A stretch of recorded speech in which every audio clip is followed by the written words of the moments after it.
20 years in corporate, I've come across many managers that I have not enjoyed, as most of us do.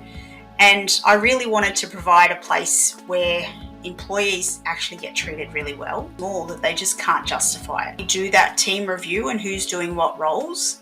We can identify who the next hire it needs to be.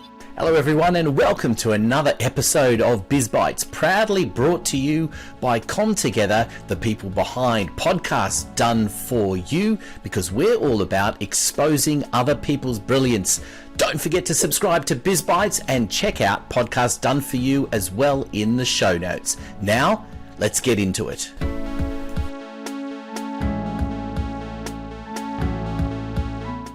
Well, hello everyone and welcome to another episode of Biz Bites. And this guest today has got a whole bunch of tips I know she's going to give us.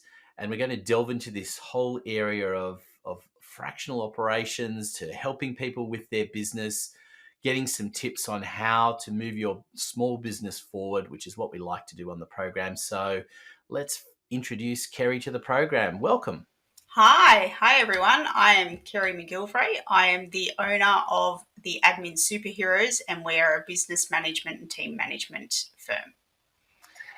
Now let's get into that from the top, Kerrie, because this idea of a business management firm is a little bit different. I mean, I'm not saying there's no one out there doing the same thing, but it's not as widely known as perhaps some other areas of help with business. That's correct, yeah. So it is probably relatively new. Like in the fractional space, it's quite new, I think, in the last few years. We've seen a lot of VAs come out of the industry in the last probably 5 or 6 years. But what we do that is specifically different is we actually come in and take everything off the owner that they're stuck doing. So quite often they grow, they scale their business, they hire all the doers in the business, and then they're stuck managing everybody and managing the day-to-day, and whether that's finance and recruiting and, all the operational side of the business that has to be done. You can't get out of that. It needs to be done every day. And they get stuck in that kind of trap.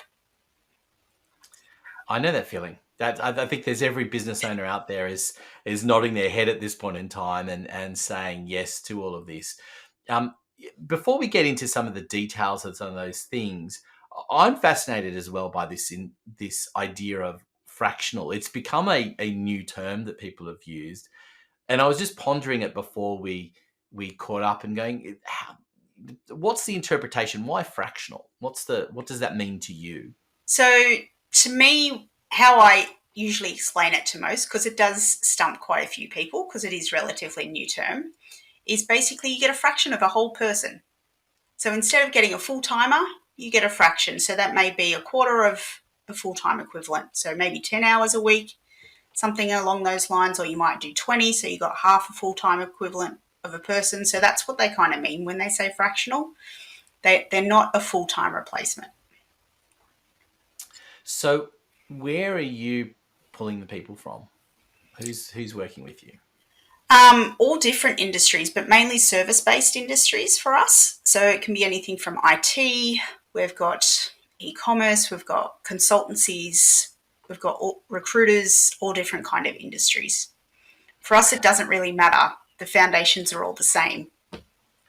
And the people that are working with you to deliver this service, how do you differentiate them from an ordinary VA, for example? Yeah, so my entire team are ex-corporate operations managers.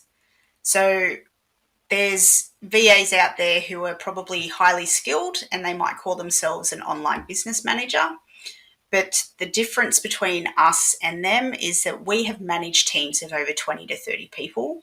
We have managed finances and all different kinds of things, businesses earning up to $10 million. So we're quite versed in helping you get from that smaller amount to that much larger amount. And we know how to do that and do it well. It's such a key, in being able to do that, because it's interesting, whenever you bring team into a business, them being able to understand your business is always a challenge. And having someone whose idea is first and foremost to that's their primary premise, isn't it, for coming into the business, is to understand it. It's not about just their skill set, it's about understanding the business first. Yes, absolutely. So we really do understand business. Like, having that corporate background, we've run multiple businesses at such a high level. So the in-depth understanding that we have can be quite higher than what a VA might have. Yeah, I mean, and that's an interesting thing too, because the people that you've got coming in and doing it are used to also being, I imagine, managing things rather than necessarily being the hands on the tools. Yeah, absolutely. But we do both, right? So it's not just about, there's always an element to management that requires hands on. You can't just come in and go and dictate to everybody and go, you do all these things, right? So it's really about coming in, seeing who's in what role in the team, making sure they're in the right spot, making sure we have all the processes in place, all the systems, make everything super efficient, and then get more out of your team, and making sure that the things that are being delegated and trying to implement in the business are actually getting completed so that the business moves forward. We hope you're enjoying listening to the Biz Bites podcast. Have you ever thought about having your own podcast, one for your business, where your brilliance is exposed to the rest of the world? Well, come talk to us at Podcasts Done For You. That's what we're all about. We even offer a service where I'll anchor the program for you. So all you have to do is show up for a conversation. But don't worry about that. We will do everything to design a program that suits you, from the strategy right through to publishing, and of course helping you share it. So come talk to us, podcastdoneforyou.com.au, details in the show notes below. Now back to Biz Bites. The things that are being delegated and trying to implement in the business are actually getting completed so that the business moves forward. Yeah, that's a big issue for a lot of small business, isn't it? I mean, is that what was the impetus for starting it? Yeah, so that was one avenue of it. Obviously, part of it for me was I've always wanted to run my own business. Having spent 20 years in corporate, I've come across many managers that I have not enjoyed, as most of us do.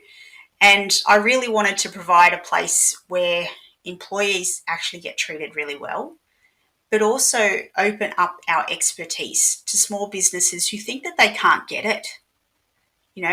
That expertise isn't available to them without a full-time employee, because they just feel that they're so small that they just can't justify it.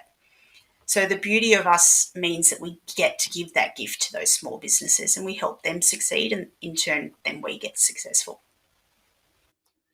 Yeah, it really is exactly what you've said, because I know, not just myself, but others, when they're in the early stages of business, that you get to this point where you think, well, I need some help, but actually finding part-time assistance is a lot harder than you would think, particularly in the VA space, because often the push is there to have them full-time. And it's hard to justify, both in terms of managing them and as well as the financial side of things, because as well, there is that point, and this is where I'm fascinated with how you work as well, is that point of understanding that the cost that is involved in your services, the idea is that it's freeing up other people, particularly the business owner, to be able to spend more quality time generating more business, so that it should be that whatever is spent on your services, I imagine ideally you're getting significantly X times that in what you'll be able to do in generating new business. Yeah, that's right. It's like a lot of business owners get stuck in that trap of working in the business and not on it. So we come in, we do the working in the business, and they get to work on it. So whether that means for them that they're bringing in new clients, or they might already have someone who does that because they might not enjoy that part, but it means they get to go back to doing the part that they love, which is what got them there in the first place. And quite often they lose that because it just naturally evolves and they have no choice, but they get stuck doing all the things that they really don't enjoy. but they can't not do them because then the business can't survive. And I'm interested as well because I think there are a lot of people that will be listening to this right now and thinking, okay, that makes sense. I'm out there as me, but how many obstacles do you see that get in the way of the business owner actually letting go? Because it is a difficult thing, particularly when you're handing over the sort of the operational management side of things. Yeah, so look, we totally get that your business is your baby. We really do get it. And we're very gentle in our approach in getting you to let go. That comes with an element of trust, and obviously that's backed up by skill. What you'll find is it kind of starts and you let little bits go, but what we try and do is become that gatekeeper between the owner and the team, because they get pulled off in different tangents all the time. There's a million and one questions that only the owner can answer. And the point of bringing us in is that we answer those questions, we solve those problems. And if we can't solve them, we don't go to the owner without three different solutions. I love that you just alluded to something that I think was one of the best things that I learnt a few years ago is this whole idea of 131, one problem, three potential recommend or solutions, and one recommendation. And it's easy to say. It's difficult to sometimes get that across to teams in being able to do that.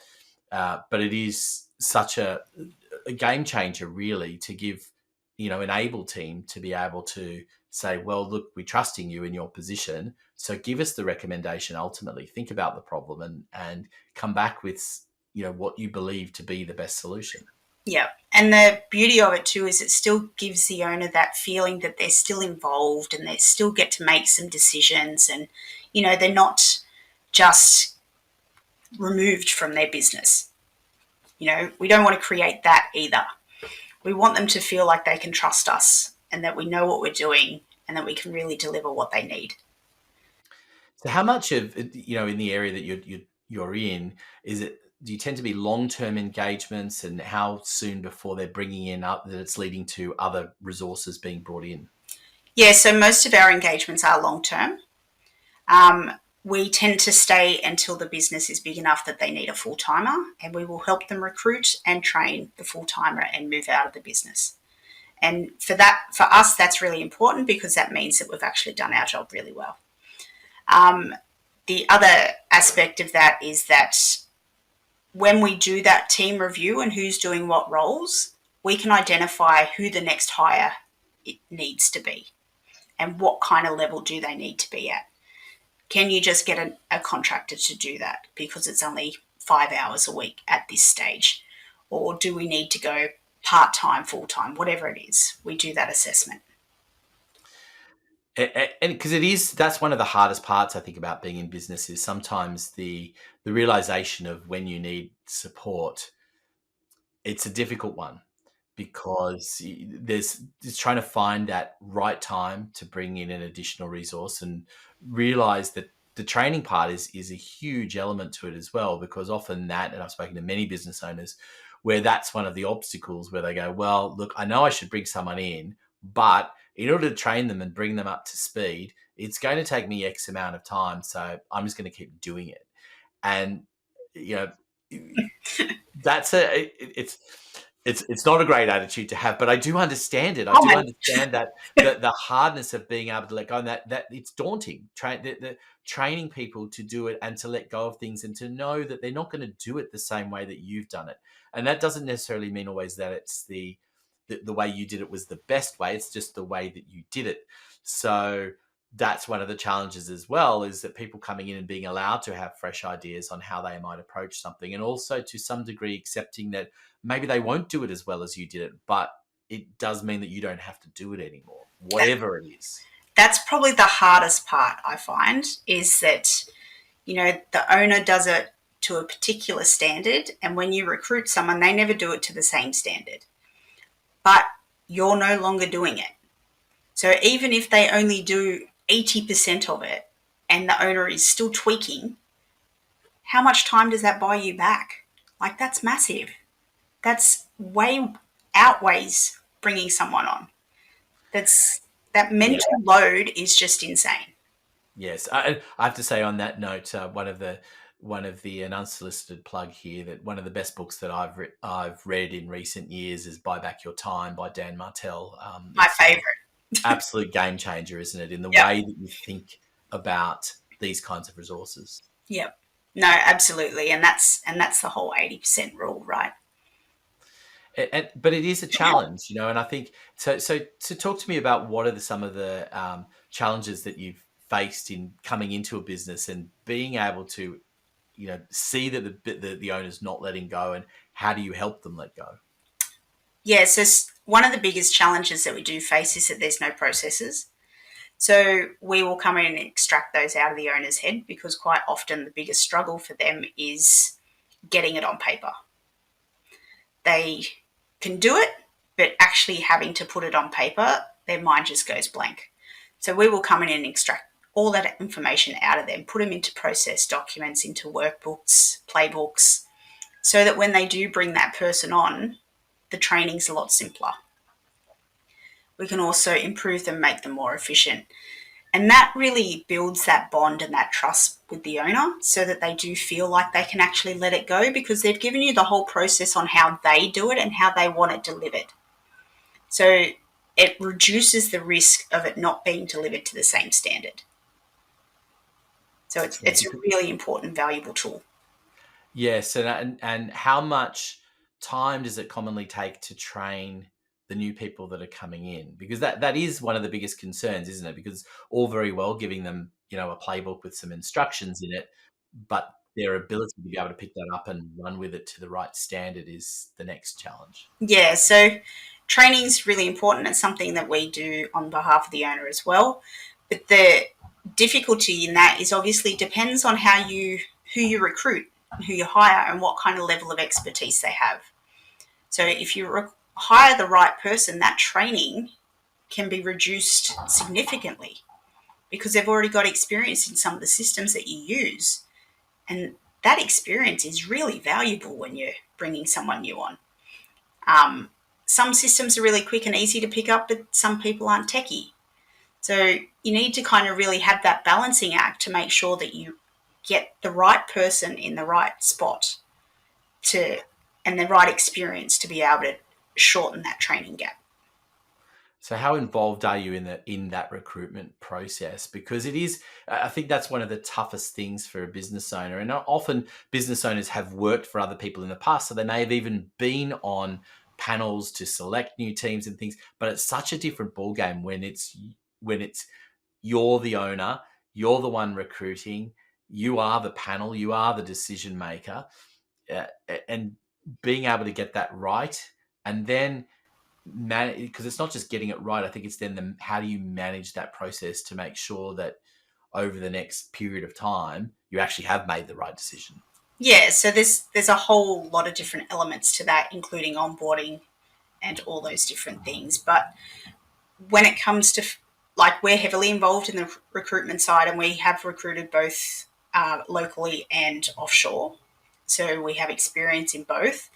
But one of the most important things for me, other than the experience in the different types of software that we use in whatever business that we're in, is their actual fit to the business. They need to have the right mindset to be in that business. They need to have the right personality, all those different things, and they're things that you can't train, right? So they're so much harder, and I would pick someone who has the right mindset and personality fit for the business over someone with loads of experience if they didn't have the right personality and mind fit for the business. Yeah, and I agree with you. It is so important to be able to do that, because sometimes the most skilled person in the world just may not be the right fit for your business for lots of different reasons, and it is important to get that, because otherwise you inevitably end up in some kind of a clash. So what are the tips that you might have for making sure that you are going to get the right person? How do you actually extract that from business owners in the business to be able to say, well, this is what you're about, and extract that then from the candidates to make sure there is a good match?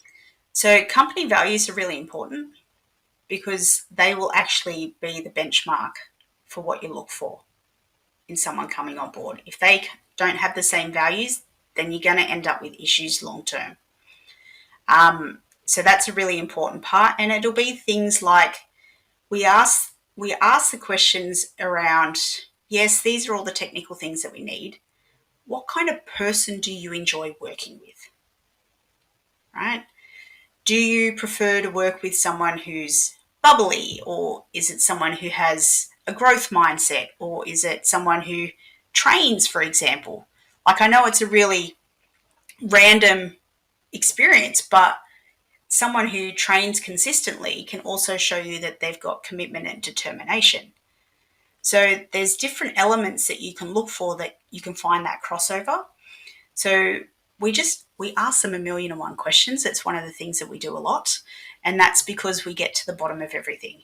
And when we do that, we find out those juicy gold nuggets that we really do need to look for when we're recruiting.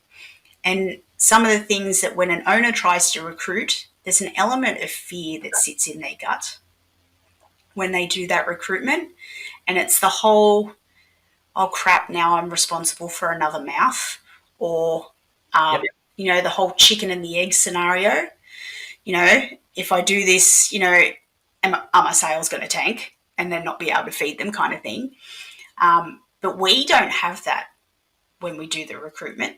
So it can make a really big difference in when you're doing that interview process and reviewing the resumes as to what you pick up. The other thing that we are very strong on is I've always used my gut instinct when it comes to recruitment. There are some, you can just pick up people's vibe. You can read people when you're in an interview, and it is so crucial and important to pick up those little nuances because they're the truth. And that's what I find works really well. Everyone that I've recruited that way in the past, even in corporate, 80% of my recruits have always stayed. It's amazing. I mean, I've had some great recruitment stories, and I've had some horror ones. But it is, you're right. And look, and sometimes you also have to admit when there's a mistake. I think the classic happened to me when COVID hit, and there were lots of restrictions on things. So even my virtual team were working from home, and I needed to recruit a new person. And all the interviews were done pretty much like people are watching here now, but it was pretty much just kind of here up. Yeah. What we didn't see, and what she didn't reveal until she was employed, was that she was expecting a child about 3 weeks after she got the job, and her intention was to take 1 day off and then come back to work. Now, I'm a father, and I've worked with plenty of women over the years. I don't know anyone that's coming back to work the next day, and I don't think that's good for anybody to even contemplate that. But it was really interesting that we all learnt a valuable lesson going, because it's a difficult one, because you can't you wouldn't normally say, well, could you stand up and just like, and you can't ask either. But the interesting part about it was that on the exercise was the real issue for me came not that about how long she was going to have off. That was a side issue. The issue for me was that she'd hidden the truth. And if she'd have come to the recruitment initially and said, look, I'm expecting a child in 3-4 weeks, I can work for a week or two to start to get to know things, but then I need to take a break. I'm going to probably be X amount of time off, but I'd still really love the job, etc., etc. I would have actually given her fair consideration, and I may or may not have hired her. But as soon as the lies and the cover up happened, you sort of went, okay, well, this does not align with who I am and what I'm about, and as much as you might be a nice person, it's not going to happen. Yeah. But I'm sure that you've heard lots of horror stories over the years as well. Yes, I actually went through something similar in my previous careers, and I'd only just I went for a job interview once, and they gave me the job. When I went for the job interview, I didn't know, but when they offered me the job, I'd found out that I was pregnant, and I've just gone, I can't do this. because that's just so wrong. Like, they want someone long term. I'm only going to be there 8 months. I'm going to have to take time off. It's not fair. They have to go through that whole process and recruit again. So I told them, and they picked someone else. And that's fair game. I took that risk, but I didn't want to be the one that turned up and gone, 3 weeks later, oops. But of course, it's hard now. I don't know when that was, but it's hard now. I mean, in Australia, certainly legally, there's issues that what you can and can't ask and what you can make decisions on or not is a little bit challenging at times. So it's not as straightforward. But of course, I think getting back to it, I think so. What's interesting to me as well is when you're matching your people initially with businesses, how do you go about doing that to make sure, because that's also important, that those values are aligned? Yeah, so it's that really is very intuitive for me, because when I'm speaking with the owner, I gauge what they're like already. And like I said, I'm really good at reading people. So I gauge what they need and what they're like and their personality type. And I already know in my head who in my team is going to be the best person for them. I just know my team so well. I know their expertise and I know what personalities that they mesh with. So it's just instinctual for me. Like, I don't know how else to explain it, but it's just. And it's funny, isn't it? Because we talk a lot about, particularly on this program, but a lot of people talk about, okay, these are the rules of the game, and you've got to do this, this, this, and this, and that's where you get this outcome. But you're right. I mean, sometimes, particularly as a business owner, and that's what you're doing it as, is that there is a gut instinct, because you've got enough experience and expertise, and you've got enough stories, and you understand who people are, what they're going to be about, to most of the time get that right. Yes. Yeah. And, I think people really don't tap into that enough in business. Like, they always talk about you need to make really quick decisions, because the faster you move, the quicker you'll get where you are. And regardless of if you fail 3 times on the way through, it doesn't matter. You'll still get there quicker. And the biggest thing to fall back on in that is instinct. And you'll find it. Yeah, and it's interesting you say that. There is, and I won't go into the whole philosophy of it, but people that know about it, there's the whole idea of the short long road and the long short road. Yeah. And ultimately, sometimes the quick decisions are not always the best decisions that you make either, because if you recognize sometimes there is a longer path that ultimately will save you time, because you're not making so many fast decisions that veer you off course, and then you have to circle back and go, oh, whoops, literally dead end, because that person didn't work out because I made a quick decision. I need to turn around and move this way. So I think there's definitely some important lessons there for business to always be aware of. And having that independent person coming in and helping you make that decision, I think, is huge, because it seems to me that where you're at is kind of this nice blend where in some cases and many businesses, and myself included, you've got a business coach, and a business coach will give you a certain amount of high level strategy, but what they won't do is get in and get their hands dirty and actually know your team and move things around and actually do stuff. So you're somewhere in that nice bit in the middle between what the business owner knows they need to do strategically because of the business coach, but now they've got someone that's actually getting their hands dirty and doing that.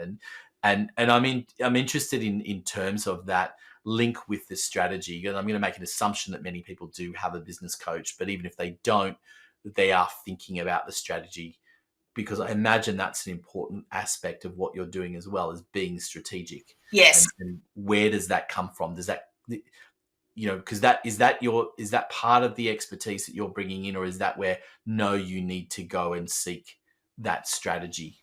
No, so that is part of the expertise that we bring in. So we're very good at the strategy side of things too. So if the business owner doesn't have that support to get the external strategy, then we can offer that. We can help them with that. And then we're there, hands on the ground, we can there help implement and get it all sorted as well. And tell them when to tweak and pivot the strategy if it's not working. We'll use data to drive those decisions. So they're the kind of things that they may not get access to with the business coach, or the business coach is only there, they might have one one session a week or one session a month or whatever it may be. Whereas, you know what it's like being a business owner? Our emotions do this all day, up and down, all day. You know, it's like having 4 seasons in a day, like you do down in Melbourne. It's just so emotional. It's such an emotional roller coaster ride that we go on in business that we have freakouts all the time. You know, every owner does. No one's immune. And the beauty of having us there and having access to us there on that regular basis is the fact that you don't talk to your employees about those freakouts. You talk to us. And we find out the root cause of where that's coming from. Because usually it's something business related. There's something going on within the business that they're freaking out about that's giving them that reaction. And then we find it and fix it. So they get that immediate action that they need to get them out of that space of freak out and overwhelm and anxiousness. And, you know, one of my clients called me the unofficial business therapist. because of those moments, you know, like he'll call me on a freak out and I'll just go, okay, now calm down. Let's just jump off the cliff. Let's just see where this is really coming from, right? And it's really valuable to have that because business owners are lonely. It's really lonely being at the top. It absolutely is. It's a difficult one, and you're right. I think that there's not enough recognized in support because a coach provides you a certain amount of support, but it's not the same. And often you want to mix with other business owners in a way of sharing that, but that's also very rarely fostered.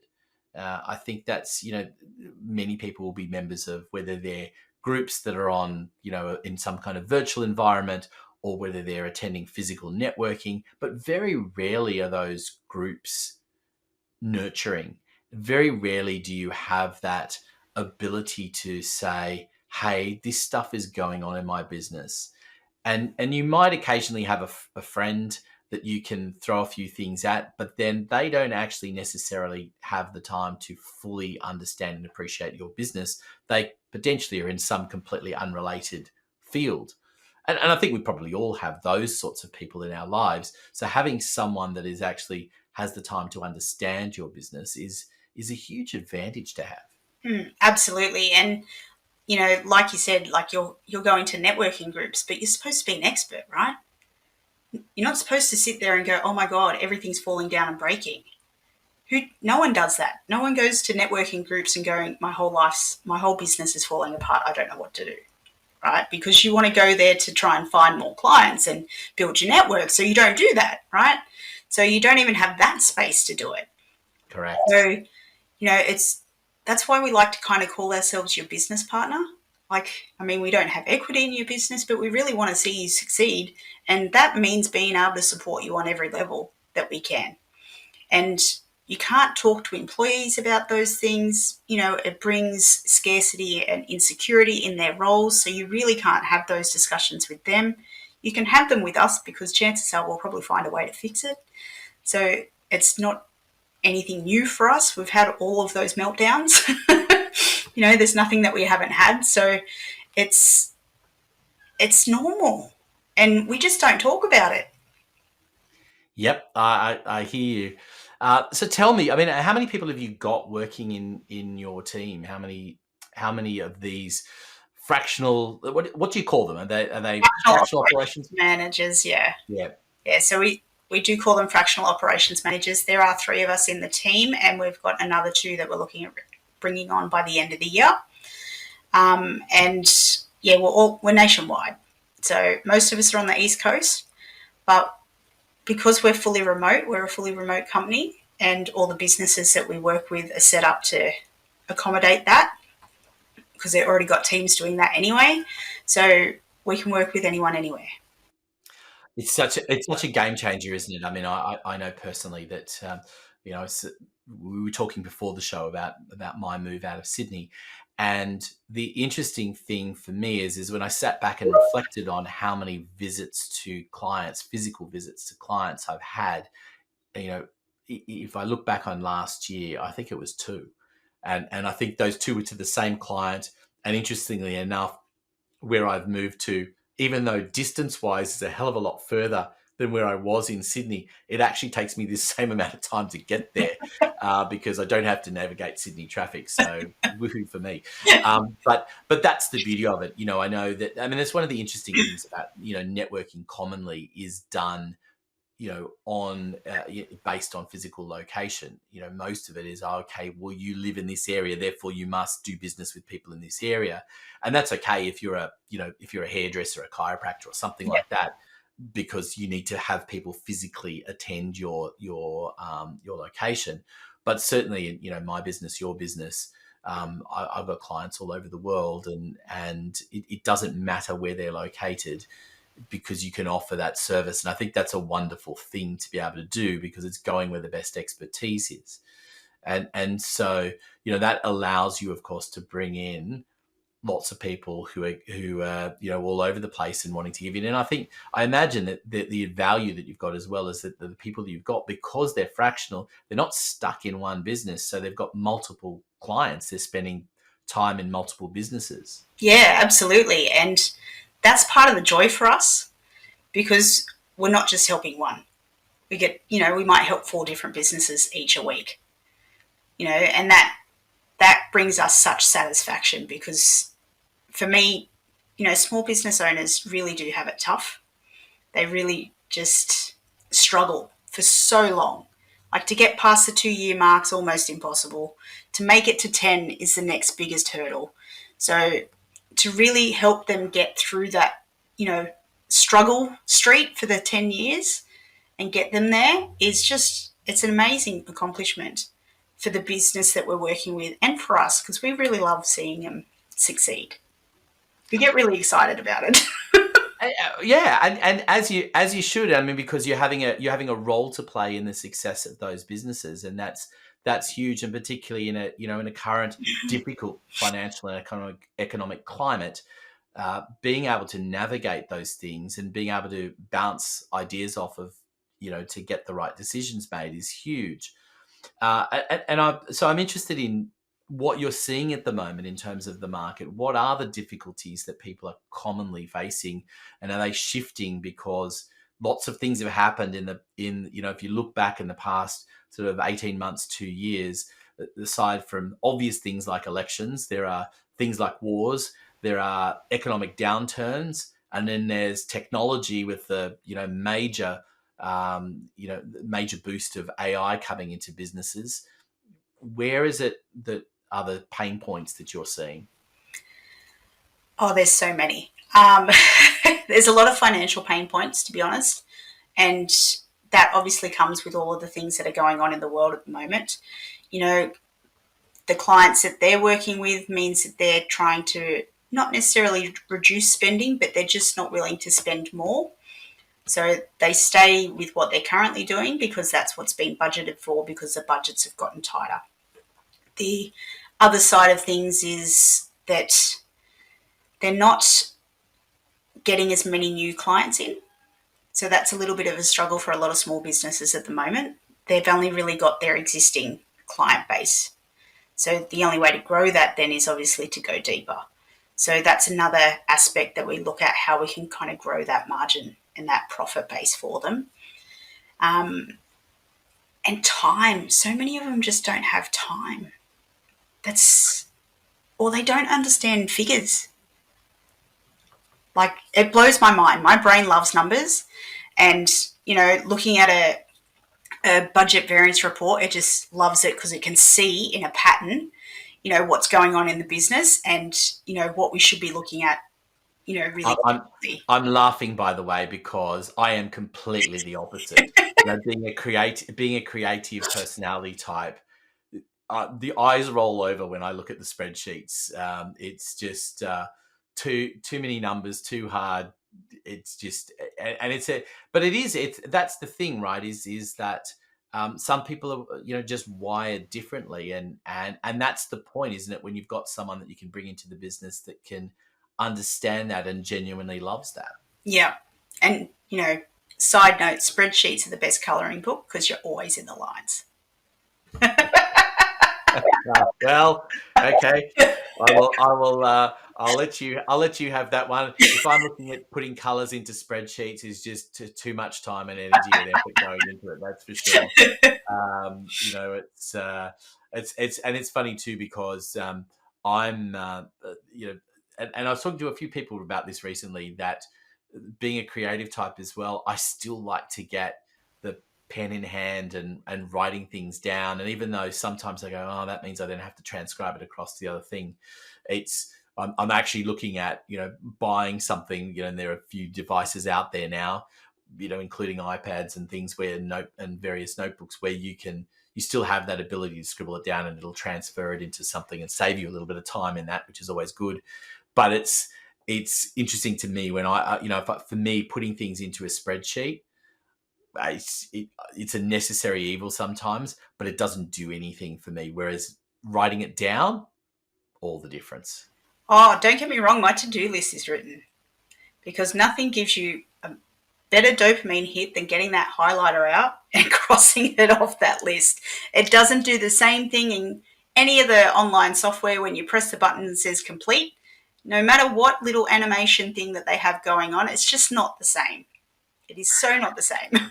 Of course, the key is making sure the list is not too long. I had my list yesterday and I got to the end of the day and I went, yeah, that was disappointing. I didn't cross off enough. And that was because the list was unreasonable and way too long. It was probably 2 weeks worth of work, and the expectation of trying to get it in one day was never going to happen. So, but again, that's part of the process. Look, there's so many more things that we could talk about in this, and I think there's been some amazing insights for people on how to do that. And of course, we will, as always, include all the details in the show notes of how to get in touch with you. But I always like to ask my guests one final question, which is, what is the aha moment that people have when they start working with you that you wish more people were going to know in advance they would have? Oh, it's the relief. That's the biggest thing. Like, they look back, from when we start to 3 or 6 months in, and they look back and they just go, I never realized I was so stressed. And I don't have that anymore. Like, it's just such a relief of having someone do all the things that we do and take that off their plate. Their decision fatigue goes away. They actually spend more time with their family. They get to do more things that they enjoy. Like, their happiness level goes up and their stress levels go down. So for us, that's the real big thing that they really notice. Like, of course, there's all the other, things that we actually do. There's a lot of value in that. But the biggest takeaway for them is the relief. I love that. And that is the biggest dopamine hit that you can get. It's when you realize that you don't have to do it. And I think one of the biggest realizations I know when I first employed someone was when they went on holidays. And I went, oh, okay, well, I did it before, I can do it again. And suddenly you realized how much busier your day got doing their job as well. And the relief that I got again when they came back from holidays, I went, thank God I can give that back to you. I don't want to do it again. Yeah. It's actually it's only at those points where you realize the value of bringing other people in.